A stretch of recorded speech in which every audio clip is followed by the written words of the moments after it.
Hi, is mi sé Emily agus is sprála mar dí nuala me gcónaí. Faoir dia úsáid an cile lá. Inniuh be mid ag fálam cén cuian a brian an camera digiteach. Úsáid míid an camera digiteach gach cén lá.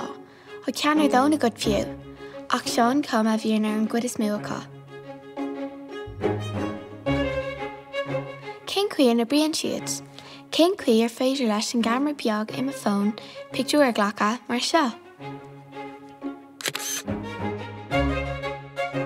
Nuair a bhrúann tú an cnaipe seo as clíonn an chomhlá agus tagann an solas tríd an oscailt, isteach I linsa nó súil an camera.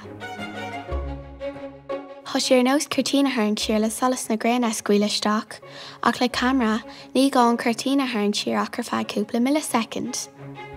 Ní heastíonn ón túil nó ón ráiteoir mar a thugtar air, ach an méid sin ama le pictiúr ghlacha. Nuair a thagann an solas ar an ráiteoir, aithríonn sé an solas I gcomharthaí leictreach. Is féidirling é seo thaispeáint trí grú an gráfa ghlacha.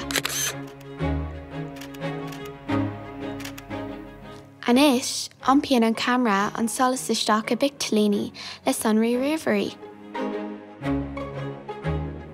Agus dóibh pictalín is as iad a caighdeán an pictiúr.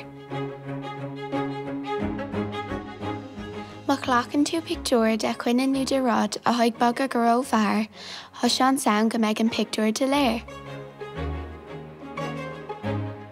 Ach, má ordíonn tú luas an chomhlá, beidh an pictiúr níos soiléire. Anois, is a go cén cuian a brian camera. An-Spéisiúil nach bhfuil, go dtí an céad uair eile, slán go fóil.